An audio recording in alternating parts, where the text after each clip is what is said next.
राजमंत्र देख रहे हैं आप। मैं संजना आपके साथ। स्वागत है आप सभी का हमारी सीरीज पॉडकास्ट रिपब्लिक में। इस वक्त मौजूदगी छात्र संसद के पास है, जहां पर यहाँ पे हमारे साथ जो बच्चे हैं वो लोग छात्र संसद का हिस्सा हैं। कुछ एमएलए भी हैं हमारे साथ, उनसे बात करेंगे इंडियन एजुकेशन सिस्टम को लेकर। फीमेल्स हैं तो थोड़ा फीमेल सिक्योरिटी पे बात करेंगे। पहले आप अपना नाम बताएं। मेरा नाम अंकित शर्मा, मैं जयपुर से आया यहाँ पे छात्र संसद में पार्टिसिपेट करने आया था। तो मैंने काफ़ी लोग वो हमारा टॉपिक था इंडिया बिफोर 2014 और आफ्टर वाला। तो हमने रूलिंग में काफ़ी किया था। हमने हमारी सरकार की काम में गिनाए।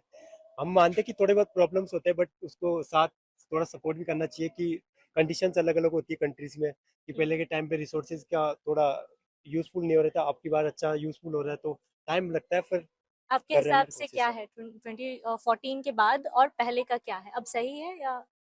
देखो, बोल सकते हैं अपन सही है। कई काफ़ी चीज़ों में ट्रांसफॉर्मेशन किए, जैसे नेशनल हाईवेज, एक्सप्रेस वे, वंदे भारतम जैसे ट्रेन, काफ़ी डेवलपमेंट हम बोल सकते हैं कि काफ़ी डेवलपमेंट है, बस टाइम लगेगा। अब एकदम से डेवलप थोड़ी बन सकते हैं, टाइम तो एजुकेशन लगेगा। सिस्टम एजुकेशन में की सिस्टम का हालत ये क्या थोड़ा है? थोड़ा इश्यूएबल है, बट कर रहे हैं रिकवर हमारे। एक तरफ आप युवा हैं, हम्म। दूसरी तरफ के युवाओं को देखिए रोड पे प्रोटेस्ट कर रहे हैं। क्या वो व्यूज उनके हैं? उनके मांगे जायज़ है, पर अब क्या कर सकते हैं। पर हम लोगों प्रोटेस्ट कर सकते हैं। मांगे जायज है, आपने कहा तरीका सही है।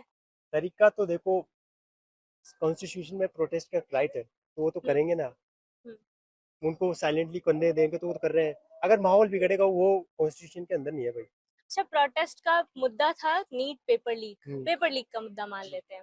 अब जिस तरीके के वीडियोस आपने भी देखे होंगे बहुत सारे सोशल मीडिया पे, लग रहा है कि मुद्दा भटक गया है अब सीजेपी का। हाँ, मेरे को लग रहा है मुद्दा भटक गया है जो। मुद्दा भटका है। हम्म। अब पेपर लीक और एजुकेशन सिस्टम मुद्दा ना, नहीं रहा। अब हिंदू मुस्लिम का ही मुद्दा चल रहा है इधर। हिंदू मुस्लिम चल रहा है और भी बहुत सारी चीजें चल रही है। एक फीमेल की वीडियो वायरल हो रही है जिसमें वो अभिजीत के मुंह पे हाँ, स्याही फेंकती हुई हाँ, नजर आ रही हाँ। हैं कि यहाँ पे नीट की कोई बात ही नहीं हो रही है। सही, वो थोड़ा स्टार्टिंग में फेम लेने के लिए थोड़ा पेपर लीक का था, अब थोड़ा चेंजेस हो गया। अब इनका हिंदू मुस्लिम आ रहा है, पता नहीं कौन कौन से क्या आ रहा है। इनका इश्यूज मतलब चेंज होते जा रहे हैं। एज अ फीमेल आप कैसे देखती हैं दिल्ली को? पहले दिल्ली की बात कर लेते दिल्ली वाकई बहुत खूबसूरत है। दिल्ली में वाकई बहुत बदलाव हुआ है। कल मैं सीपी साइड भी गई थी, मुझको बहुत अच्छा लगा वहाँ का ब्रिटिश हैं। आर्किटेक्ट। और मैं फर्स्ट टाइम दिल्ली ऐसे घूमने का मेरे को मौका मिला है। तो हम्म। दिल्ली मेरे को बहुत अच्छा लगा, सेफ लगा। रात को भी मैं घूमी दिल्ली, दिल्ली अच्छा लगा मेरे सेफ लगा आपको रात को। को? रात को मुझको दिल्ली सेफ लगा क्योंकि चारों तरफ पुलिस डिप्लॉय थी, तो कोई दिक्कत की बात ही नहीं थी। इसलिए दिल्ली ऐसे सेफ तो नहीं है लगा। कि प्रोटेस्ट हो रहा है इसीलिए ऐसा हो गया? देखिए, प्रोटेस्ट ये सब समाज का हिस्सा है। अगर समाज में कोई बात किसी को बुरी लगी है तो वो अपने विचार आगे रखकर उसको व्यक्त करेंगे, ये हम्म। तरीका है। लेकिन जब हम छात्र की बात करते हैं, हम भी एक छात्र हैं, हम राजस्थान जयपुर से आते हैं, यहाँ ग्रामीण क्षेत्र को रिप्रेजेंट कर रहे हैं।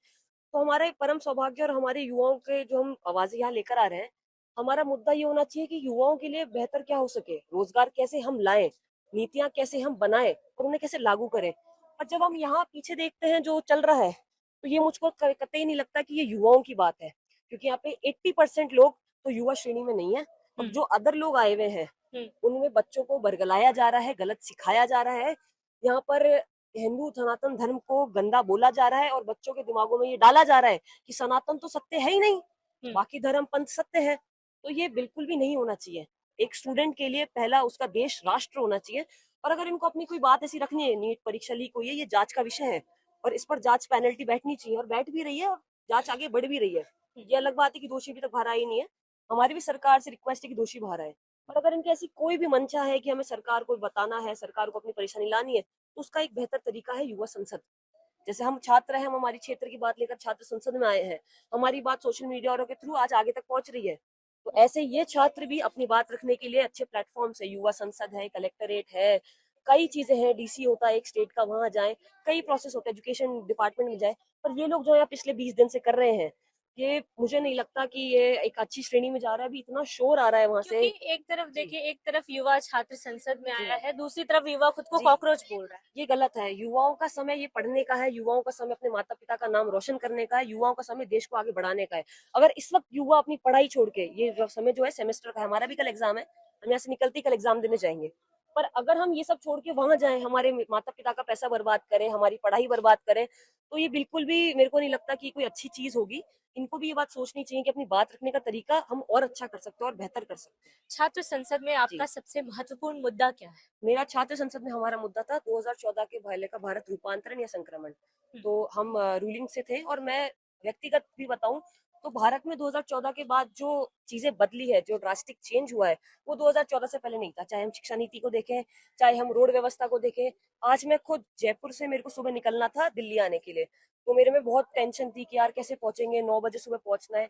मेरी गाड़ी 100 से ऊपर नहीं चली है, और मैं मुश्किल से, मेरे को मान लिया 3 घंटे लगे होंगे यहाँ पहुंचने में। इतना सुंदर एक्सप्रेसवे है, इतनी सुंदर प्यारी सारी व्यवस्थाएं हैं, तो मुझको बहुत अच्छा लगा ये देख के कि हमारा देश कहीं ना कहीं आगे बढ़ रहा है। बदलाव तो हो रहा है। बिल्कुल बदलाव है। महिला कैसे देख रही है 2014 के बाद के भारत को? महिलाओं, अगर मैं महिलाओं की शक्तियों की बात करूं और नारी थोड़ा शक्ति सा की बात करूं, तो आप देख सकते हैं कि हमारे कितने स्टार्टअप स्टार्ट हुए, कितने इनोवेशन स्टार्ट हुए। चाहे हम डिजिटल इंडिया की बात करूंगी, चाहे मैं स्टार्टअप इंडिया की बात करूंगी, चाहे मैं मेक इन इंडिया की बात करूंगी, आज सब चीजों में, सारी फील्ड्स में महिलाएं आगे हैं। ठीक है। और स्किल इंडिया, जैसे उन्होंने मुझे बताया कि स्किल इंडिया की मैं बातचीत करती हूँ, तो मुझे वहाँ महिलाओं का रोल सबसे आगे लगता है। और जब मैं एक विकसित भारत की बात करती हूँ, 2047 की बात करती हूँ, तो मेरा मानना है, मैं आपके मन से बोलना चाहूंगी कि मेरा मानना है कि आज जब हम 2047 में युवा सबसे आगे रहेंगे, मैं मानती हूँ युवा सबसे आगे रहेगी, तो 65% ऑफ की जो पॉपुलेशन है हमारे भारत की, सबसे आगे रहेगी। लेकिन जो सबसे आगे हमारी खड़ी रहेगी वो महिला ही खड़ी रहेगी। आज हमारी राष्ट्रपति देखिए कौन है, महिला। ठीक है। आज दिल्ली सीएम कौन है, हमारी एक महिला। तो महिला बिल्कुल सबसे आगे फील्ड में है, और 2014 के बाद उनको एक प्लेटफॉर्म मिला है, उनको अपॉर्चुनिटीज मिली है। थोड़ी राजनीतिक सवाल भी रहेगी, क्योंकि 2026 में अब दिल्ली में बीजेपी की सरकार है। इससे पहले केजरीवाल जी 11 साल सरकार में रहे। कुछ बदलाव देखने को मिला आपको दिल्ली में इन 1 सालों में बीजेपी की देखिए, सरकार? आप देखिए आज हमारी जो सीएम मैम है, ठीक है, अब मैं उनको देखती हूँ, मैं खुद जयपुर राजस्थान से आती हूँ, और मैंने जब उनको देखा है कि वो कैसे स्टूडेंट्स के पास जाके एक फैमिलियर वे में उनसे बातचीत करती है, किस तरह वो दिल्ली यूनिवर्सिटी में जाती है, किस तरह एक उनका रूपांतरण है बच्चों को लेकर, स्टूडेंट्स को लेकर। क्योंकि आज जो हमें जो आगे बढ़ाएगा वो कोई फ्री बिजली या फ्री इलेक्ट्रिसिटी, फ्री पानी नहीं बढ़ाएगा। आज वो हमें बढ़ाएगा जो हमारा प्लेटफॉर्म हम जो यहाँ खड़ा कर रहे हैं। आज हम जहाँ संसद में आए हैं, तो आप यहाँ देखेंगे कि यहाँ कॉकरोच जनता पार्टी यहाँ पर प्रदर्शन कर रही है। तो मेरे को एक कुछ पंक्तियां याद आती है, जब मैं यहाँ पर एक संसद देख रही हूँ, दूसरी तरफ यही सीजेपी कॉकरोच को देख रही कॉकरोचेस को देख रही हूँ। बिल्कुल सही बोला कि सिर्फ हंगामा खड़ा करना मेरा मकसद नहीं, कि सिर्फ हंगामा खड़ा करना मेरा मकसद नहीं, कोशिश ये है कि सूरत बदलनी चाहिए। मेरे सीने में ना सही, तेरे सीने में सही, हो कहीं भी आग, लेकिन आग लगनी चाहिए। तो इसका अगर मैं बताऊंगी कि हाँ, हमारे यहाँ पर चीजें हो रही है, यहाँ पर नीट पेपर लीक हुआ है, बट उसको बैठ के हम सब सॉल्व कर सकते हैं। आज हम यहाँ पर अगर संसद में बैठे हुए हम अपने युवाओं के पॉइंट्स यहाँ पर रख रहे हैं, तो अगर ये लोग ये प्रोटेस्ट प्रदर्शन, इससे हो क्या जाएगा? मेरा प्रश्न उनसे ये है, इससे हो क्या जाएगा? उनका कहना है कि घर पे बैठ के क्या हो रहा है, प्रदर्शन से सरकार तक आवाज पहुंचेगी, सड़क से संसद तक जाएंगे। तो आप एक बात बताइए, आप संसद तक जाएंगे, बट आप पहले आके, मैं सिर्फ उनके जो रिप्रेजेंटेटिव है उनसे सिर्फ एक गुजारिश करना चाहती हूँ, आपके यहाँ से 10 रिप्रेजेंटेटिव, सिर्फ 10 रिप्रेजेंटेटिव यहाँ संसद में आए, हम यहाँ पर एज अ युवा खड़े हैं, वो युवा खड़े हैं, जो धर्मेंद्र प्रधान जी है वो खड़े हो गए, हम सबको गुजारिश करेगी आप यहाँ बैठिए, एक राउंड टेबल कॉन्फ्रेंस कराएंगे कि आप उसमें बैठिए। प्रदर्शन करने से आप व्यवस्था रोक रहे हैं, कितने लोगों को परेशानी नहीं हो रही है यहाँ पर। आज स्कूल में बच्चे नहीं जा पा रहे, आज हमें यहाँ पर आने में कितनी दिक्कत हो रही है, मेट्रो बंद हो चुकी है। तो ये प्रदर्शन करने से क्या फायदा मिल रहा है? मुझे एक फायदा आप गिनवा दीजिए कि इस प्रदर्शन से ये फायदा हो रहा है, मैं सपोर्ट में खड़ी हूँ उनके, सिर्फ एक फायदा। उनका आप समर्थन नहीं करती? बिल्कुल नहीं करती हूँ। आप जब युवाओं को कॉकरोचेस बांध रहे हैं, आपने युवाओं को इक्वल टू कॉकरोचेस में कर दिया। ठीक है, युवा हमारी यहाँ की राष्ट्र शक्ति है, हम ये बोलते हैं कि युवा शक्ति राष्ट्र शक्ति। आप उन युवाओं को कॉकरोचेस बता रहे हैं, तो उससे बड़ा मूल्य कर नहीं सकती मैं नेगेटिव, अगर आप उस टाइम पे युवाओं को ये चीज बोल रहे हो। क्या लगता है, क्या छात्र युवा जो है उसको छात्र संसद में आना चाहिए या सड़क पे कॉकरोच बनना चाहिए? नहीं, दोनों ही चीजें लोकतांत्रिक हैं, जिनका जो भारत की राजनीति को नई दिशा और दशा देना चाहते हैं और जिनके मन में लालसा है कि वो उनके जीवन में आगे बढ़कर कुछ राजनीति को दिशा दे सकते हैं, उनको छात्र संसद में हिस्सा लेना चाहिए। और जिनको लगता है नहीं, धरना प्रदर्शन भी एक लोकतांत्रिक अधिकार है, लेकिन जो सीजेपी के फाउंडर और जिस तरीके से किया जा रहा है, ये टोटल ही अबॉर्ड फंडेड है। यस, सीधा इसको अब्रॉड फंडेड बता रहे हैं आप? हाँ, सीधा बता रहे हैं। यस, आप अभिजीत दीपके को जब वो कॉकरोच पार्टी का फाउंडर बना, उससे पहले आप जानते थे क्या? वो इंडिया में रहता था क्या? नहीं रहता था ना। ही फाउंडेड, अबॉर्ड से फाउंड किया ना उसने पार्टी को, तो और उसके बाद में वो इंडिया है, तो कहीं ना कहीं फंडिंग तो आउट रही है। लेकिन वो तो कह रहे हैं कि युवाओं के लिए आए हैं, इतने तो पेपर लीक देश हो रहे हैं, देश एजुकेशन सिस्टम देश सुधार में देंगे। युवाओं की आबादी 55% है हम्म। और देश का युवा चिंतन करता है वो हम्म। ठीक है। और और आंकड़े थोड़े से अलग हैं कोई बात आप नहीं, आंकड़ों पे बात नहीं करेंगे। हाँ, आप और बताएं। रही बात व्यवस्था की, भाई जो ये धरना प्रदर्शन कर रहे हैं ये भी लोकतांत्रिक है। हम्म। और रही व्यवस्था की, सरकार उस चीज को मान रही है, उसके बारे में कमेटी बना रखी है सरकार ने कि अगर उसमें ऐसा कुछ हुआ नीट पेपर में, जांच का विषय है और उस पर कोई कार्रवाई, जो भी दोषी पाए जाएंगे उन पर कार्रवाई होगी, निश्चित कार्रवाई होगी। आपने पहले भी देखा होगा। और रही बात ये कि 2014 के बाद का ट्रांसफॉर्मेशन और संक्रमण, हम्म। आप विकास को भी हर चीज को देखते होंगे कहीं ना कहीं कि आप 60 साल में क्या विकास हुआ, उसके तुलना में तो कहीं ना कहीं 2014 के बाद में एक विकास निरंतर बढ़ रहा है। वो आप चाहे नेशनल हाईवेज देखें, एजुकेशन पॉलिसी देखें, एनईपी देखें, नए जो काउंसिल्स होते हैं, अपने बोर्ड्स होते हैं, न्यू मेडिकल एजुकेशन कमीशन देखें, इसके अलावा फार्मेसी काउंसिल ऑफ इंडिया को देखें और नेशनल एजुकेशन पॉलिसी और देश के तमाम यूनिवर्सिटीज को आप देखें, उनके जो प्रोग्राम्स चलते हैं, कोर्स चलते हैं, उनमें आनंदम जैसे और रियल प्रैक्टिकल जोड़े गए। ये इस सरकार का कहीं ना कहीं उद्देश्य है कि स्किल डेवलपमेंट किया जाए युवाओं का। और यही हमारे देश की 2014 से पहले कमी रही है कि स्किल डेवलपमेंट बहुत कम रहा है। हम सिर्फ और सिर्फ थ्योरेटिकल और एजुकेशन पॉलिसी पे डिपेंड रहे। उनमें कहीं ना कहीं आपको भी ये बदलाव देखने को मिल रहा होगा कि स्किल डेवलपमेंट के कोर्स जो अभी कई यूनिवर्सिटी रन कर रही हैं और धीरे धीरे पूरे देश में। रही बात ये कि युवा शिक्षा की तरफ नहीं जाकर कहीं ना कहीं राजनीति का शिकार हो रहा है। सिर्फ आपने देखा होगा कि 90 से पहले के आप सांसदों को देखेंगे तो पढ़े लिखे हुआ करते थे, गोल्ड मेडलिस्ट हुआ करते थे। अब राजनीति में वो चेहरे आना पसंद करते हैं जो कम एजुकेटेड हों और जो युवा राजनीतिक झंडा उठा रहे हैं, कहीं ना कहीं उनकी एजुकेशन भी 90% की कम है। इसलिए वो कहीं ना कहीं लोकतांत्रिक मूल्यों की हत्या कर रहे हैं। हाँ कि युवा जो है इस देश का भविष्य है और युवाओं के भविष्य को कुचलने जा रहा है। युवा आ रहे हैं यहाँ पे, अपने हक के लिए आवाज उठा रहे हैं, शांतिपूर्ण भी कर रहे हैं। मैं मानता हूँ कि कोई कोई जगह पे आप सपोर्ट कर रहे हैं सीजेपी जी को? मैं बिल्कुल देखो, मैं सीजेपी को कोई समर्थन नहीं करता। मेरा मतलब है जो राष्ट्र की बात करेगा, जो राजनीति की बात करेगा, जो युवाओं की बात करेगा, जो शिक्षा की बात करेगा, मैं उसके साथ हूँ। मैं ही नहीं, भारत का युवा कोई सीजेपी के साथ नहीं है। मेन सीजेपी कोई पार्टी नहीं है, सीजेपी कोई अलग से कोई धरना नहीं दे रही है। मेन मतलब ये है, इस धरना को अंदर स्टूडेंट सीजेपी ने ज्वाइन किया है। समझ रहे हो आप मेरी बात को? हमें मतलब है शिक्षा। जी लेकिन कहिए। जो युवा खुद को कॉकरोच बोल रहा है, जी आप मानते हैं? मैं मानता हूँ मैं कॉकरोच। रीजन आपने सीजीआई जो अपने चंद्रचूड़ जी थे, उन्होंने कहा था कि जो एक्टिविस्ट हैं, जो आरटीआई लगाते हैं, नहीं क्या नाम था उनका, हाँ नाम जो भी एक्चुअली एक जो सीजीआई है, जो जिन्होंने कहा था कि जो एक्टिविस्ट हैं, जो आरटीआई लगाते हैं, वो कॉकरोच की तरह हैं जो समाज को खा रहे हैं। क्या ये शब्द उनके श्रीमुख से, हम तो उनको बोलते ना लॉर्ड, जो बोलते हैं माय लॉर्ड, अब उनके मुख से अगर इस प्रकार के शब्द आएंगे युवाओं के लिए तो युवा कहाँ जाएगा? आप हमें ये बताएं। हमारे लिए कॉकरोच मैम कॉकरोच मानने से कॉकरोच नहीं बन जाता। ये सिर्फ एक टेक दिया है उस पार्टी के नाम पर। दूसरी बात, मैं कॉकरोच जनता पार्टी का समर्थक हूँ और मैंने उन्होंने जो जयपुर में हुआ था प्रोग्राम, उसको मैंने लीड करा था। अब मैं बताता हूँ मैम, आप लोग क्या आंकड़ों पर निर्भर हो। मैंने ग्राउंड रियलिटी देखी है। जब जयपुर में सीजेपी का प्रोटेस्ट हुआ था तो जो अमायरा है उसके पेरेंट्स से मैं मिला था। आप लोग क्या सरकार की मतलब मीडिया देखते हो, आप गोदी मीडिया सुनते हो। जयपुर में जब प्रोटेस्ट हुआ था तो मैंने खुद ने उसको लीड किया था। मैं इन सीजेपी वालों के साथ हूँ। मैं इस पार्टी का समर्थन नहीं करता। मैं इनके जो विचारधारा, इनके जो प्रोटेस्ट है उसका मैं खुलकर समर्थन करता हूँ और छाती खोल के समर्थन करता हूँ। छात्र संसद में आप आए हैं, यहाँ के लिए आपका सबसे महत्वपूर्ण मुद्दा क्या है? मेरा यही कि युवाओं को राजनीति मानना चाहिए और यूथ, और यहाँ पर आने के बाद यूथ जो है अपने संविधान के प्रति, लोकतंत्र के प्रति जागरूक होंगे। और यहाँ से जाने के बाद वो जो भी यूथ हैं जिनको इनके बारे में जानकारी नहीं है उसको आगाह करें। और सीजेपी के बारे में मेरा यही कहना है कि जब हमने जयपुर में किया था तो मैं अमायरा के पेरेंट्स से मिला था। तो 13 साल की बच्ची ने 8 मंजिल की बिल्डिंग से कूदकर जान दी।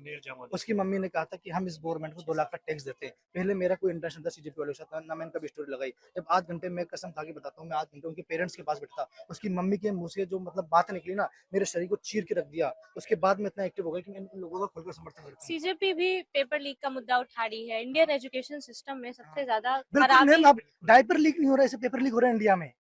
अब देखिए इनके पुल टपक रहे हैं, ये सब काम इनके काम ही क्यों हो रहे हैं। 2014 के बाद 2026 तक देश में धर्म के आधार पर 4 लाख दंगे हो चुके हैं और बच्चों की आत्महत्या की मैं बात करूं तो 1,15,000 प्लस आप बच्चों ने जान गंवा दी है इनके 2014 के बाद।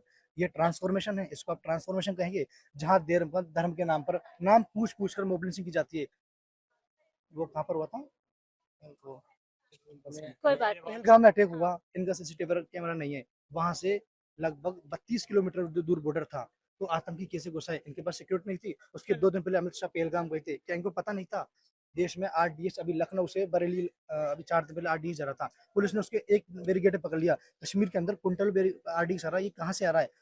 आज तक आप मुझे बता दीजिए 2014 के बाद बीजेपी में से किस मिनिस्टर ने, पीएम ने, किसने अकाउंटेबिलिटी देखी है? आपको आज- बदलाव नहीं लगता है 2014? मैम बदलाव नहीं है, इसको बदलाव नहीं कहेंगे, ये चीज वो है जो होने चाहिए। आप देखिए सामने जंतर मंतर ज्यादा दूर नहीं है, यहाँ 200 मीटर दूर है, यहाँ पर 20,000 बच्चे बैठे हैं और लगभग 24 बच्चों ने आत्महत्याएं कर ली हैं, और आज तक किसी भी मिनिस्टर्स ने उनको श्रद्धांजलि तक नहीं दी, उनके पेरेंट्स तक बात नहीं की, कुछ भी नहीं किया। आप बताओ आप क्या मानती है उसको? आपका काम सवाल पूछना भी नहीं, हमारे साथ सपोर्ट करना भी है, सही का समर्थन करना भी है। सिर्फ सवाल सवाल पूछना ही लोकतंत्र नहीं है, सवाल का साथ देना भी है। अगर हम गलत पूछते हैं तो हम हमारा पूछ काम सकते तो हैं। सवाल ही पूछना है फिलहाल। चौथा आप कैसे देखती हैं 2014 के बाद के भारत को और दिल्ली को, खास तौर पे 1 साल से बीजेपी की सरकार है अब दिल्ली? मैं स्पेसिफिकली अगर दिल्ली की बात करूं या मतलब हम्म। तो मैं जैसे उधर अभी देख। मतलब बदलाव है उधर पहले देख। 2020 मतलब 2014 के बाद का जो मतलब ये भारत है 19 तक सरकार ने, भारत की सरकार ने व्यापक स्तर पर अच्छी अच्छी स्कीम्स चलाई, उन्होंने वो स्कीम लोगों तक पहुंचाई भी, और 2019 के बाद से ये जो स्थिति है देश में, ये बहुत मतलब अत्यंत बहुत आश्चर्यजनक सी रही है। चाहे शिक्षा का मुद्दा हो, चाहे मतलब चाहे अभी रिसेंटली आप पेपर लीक दीजिए, हम सभी यहाँ एनडीएमसी कन्वेंशन पे हम सभी युवा हैं, और अभी जो ये युवाओं के साथ स्पेसिफिकली जो हो रहा है, ये मतलब बहुत मैं इसको गलत मानती हूँ, क्योंकि मैंने भी बहुत मंचों से विकसित भारत के ऊपर बोला है, यूनियन बजट पे बोला है, तो मैं ये तो मानती हूँ कि फाइल्स में सब कुछ अच्छा चल रहा है। अभी आप जमीनी हकीकत देखिए ना, कि कोई कोई पेरेंट्स चाहेगा उसके उसके बच्चे की जान चली जाए। तो आज देश में सबसे बड़ा मुद्दा, चाहे वो दिल्ली में हो, चाहे तेलंगाना में हो, चाहे उत्तर प्रदेश में हो जहाँ से मैं आती हूँ, तो मैं ये कहना चाहती हूँ कि एक अच्छी और सर्वसुलभ शिक्षा, अगर सरकार इतनी अच्छी है तो उसे व्यापक स्तर पे एक अच्छी सर्वसुलभ शिक्षा लानी चाहिए। युवाओं को तो शिक्षा चाहिए। युवाओं को शिक्षा चाहिए। अगर आप फ्रीबीज दे सकते हो, आप रेवड़ी कल्चर को इतना प्रमोट कर सकते हो, चुनाव के नाम पे बिहार में इतना ज्यादा आप पैसे को बांट सकते हो, तो आप उस पैसे को उस अच्छी रिसोर्सेज में क्यों नहीं आप डिस्ट्रीब्यूट करते, जिससे सबका भला हो। अभी जैसे ये चल रहा है, मैंने कल खुद व्यक्तिगत अपने स्तर पे मैं जंतर मंतर पे गई थी, तो मैंने वहां पे सिर्फ यही नहीं देखा, वहां एक भावुकता भी थी। वहां पे जब गए हम सब, तो वहां पे एक छोटी बच्ची भी थी, जिसकी उस पे लिखा था कि नीट एस्पिरेंट चाय वाली। तो मतलब ये है, अभी लोगों के मन में है, लेकिन एक जागरूकता सवाल ये आ भी रही है, एक सवाल ये भी है कि जो प्रदर्शन नीट पेपर लीक से शुरू हुआ था, वो अब नीट पेपर लीक का मामला नहीं रहा, वो अब धर्मवाद पे जा चुका है और जाने कई सारे मुद्दे उठे हैं। धर्मवाद पे मैं मानती हूँ, ऐसा धर्मवाद पे अभी तक नहीं है, क्योंकि हम भी युवा हैं, हम इस देश की पूंजी हैं, हम भी जागरूक हैं, और धीरे धीरे और लोग जागरूक हो रहे हैं। ना मैं सीजेपी की समर्थक, जैसे सभी मेरे युवा साथियों ने कहा, ना मैं बीजेपी की समर्थक, मैं हूँ अपने इस देश के युवाओं की समर्थक। मैं हूँ जो हुआ घोटाला, उसने जैसे इतने युवाओं को जो इम्पैक्ट किया है, मैं उन लोगों के समर्थन में, मैं अच्छे भविष्य की उज्जवल कामना जो है उसको करने के मैं समर्थक में हूँ। मुझे ये गलत नहीं लग रहा है। एक पंक्ति थी, सिंहासन खाली करो कि जनता आती है, तो जनता तो आज निकल गई है, अनशन हो रहा है, भावुकता है देश में, देश बदलाव चाहता है, तो हम क्यों हटे पीछे, क्यों जाएं? मतलब हमें क्या, हम कोई देशद्रोही हैं, एंटी नेशनलिस्ट तो नहीं है ना। हमें अच्छी शिक्षा चाहिए और रोजगार चाहिए, व्यवस्था मतलब हर सरकार अच्छा काम करती है, नो डाउट। हर सरकार सदन में बैठ के सकारात्मक चर्चा करती है। मैं राजनीति शास्त्र की स्टूडेंट रही हूँ, तो मेरा बड़ा लगाव रहा है व्यवस्थाओं से। मैं मतलब मानती हूँ हर सरकार अच्छे काम करती है, कुछ गलत नहीं होता। अगर राष्ट्र हित में अगर जो भी काम आप कर रहे हैं तो सही है, अगर आज ये हो रहा है तो ये भी राष्ट्र हित में ही हो रहा है। एक आखिरी सवाल आप सभी से रहेगा, अगर अभी सरकार आपसे पूछती है शिक्षा व्यवस्था को सुधारने के लिए, तो आप एक सजेशन क्या देंगे? मैं ये एक सजेशन मैं ये नहीं कहूंगी कि देखिए, इस्तीफा की बात बहुत अलग है, बस मैं ये चाहती हूँ कि सरकार कोशिश करे, सरकार इतना बजट आवंटन करे कि जैसे सरकार ने पीएम श्री स्कूल्स हो और भी बहुत अच्छे-अच्छे प्राइमरी स्कूल्स तो बनाए, बट वो जो चीज़ों का ना सरकार बना तो देती है, पर उनका ख्याल नहीं रखती है। तो मैं ध्यान चाहती हूँ उसका रख-रखाव अच्छा हो, देश की जो भी शैक्षणिक संस्था है उसमें पारदर्शिता आए, रख-रखाव अच्छा हो और जो स्टूडेंट जैसे जो भी चाह रहा है, जो भी नीति आए, उसमें जटिलता कम से कम हो। मेरा और ये कोई दूसरा सजेशन या सेम? हमारी भारत सरकार जो है, मैं अनुराग ठाकुर हूँ हिमाचल प्रदेश से। मैं हमारी जो सरकार है वो डिजिटलाइजेशन कर रही है शिक्षा को, जिससे क्या होगा, पहले घोटाले इतने होते थे, पेपर गायब हो जाते थे सेंटर से, लेकिन अब क्या होता है, जैसे इस बार आप सीबीएसई का एग्जाम्पल ले सकते हैं। पहली बार हुआ, कुछ गड़बड़ियां हुई, सरकार ने मानी भी कि कैसे कि ऑनलाइन पेपर चेक करके टीचरों के बर्डन को कम किया जा सकता है, बच्चों को ऑनलाइन पेपर ऑनलाइन कॉपी मिल जाती है। तो अगली बार से क्या होगा, जैसे ही बच्चों की कॉपी चेक होगी, उसी दौरान जब रिजल्ट आएगा, रिजल्ट के दौरान नीचे लिंक दिया होगा, उसी टाइम उसकी सब्जेक्ट की कॉपी मिलेगी। सरकार कोशिश कर रही है कि शिक्षा व्यवस्थाओं में सुधार लाए। जो नीट पेपर लीक हुआ, जिसकी हम बात कर रहे हैं, कॉकरोच जनता पार्टी है, लोग कह रहे हैं कि भारत सरकार उसे सीरियस नहीं ले रही है, बातचीत नहीं कर रही है। भारत सरकार तैयार है, लेकिन जो इनके प्रोटेस्ट है, गवर्नमेंट इनकार नहीं कर रही है। अगर गवर्नमेंट को इनसे नफरत होती तो गवर्नमेंट इन्हें प्रोटेस्ट करने के लिए मना कर सकती थी। जितनी बार भी इन्होंने परमिशन मांगी है, गवर्नमेंट ने परमिशन दी है। कोई नया सजेशन आप लोगों का? हाँ, भैया ने जो कहा एक्चुअली उनकी बात बताता हूँ मैं। भैया ने कहा था कि पेपर से गायब नहीं होता है। आपको मैं जयपुर की बात बताता हूँ। एक एग्जाम थी नहीं, अभी सिर्फ सजेशन बता दीजिए, वीडियो काफी लंबा हो रहा है। सजेशन में मैं देता हूँ। सजेशन बस बता जैसा दीजिए। इन्होंने बोला कि सीबीएसई ओएसएम प्रक्रिया में कुछ कमियां रही थी। मेरा सजेशन ये है कि कोई भी स्कीम इम्प्लीमेंट करने से पहले प्रॉपर उसकी ट्रेनिंग होनी चाहिए। टीचर्स को बताना चाहिए कि कैसे ओएसएम में आपको मार्क्स अपलोड करने हैं। तो ये बात रही सीबीएसई की। दूसरी बात है कि पिछले 10 सालों में 94,000 सरकारी स्कूलों को बंद किया गया है।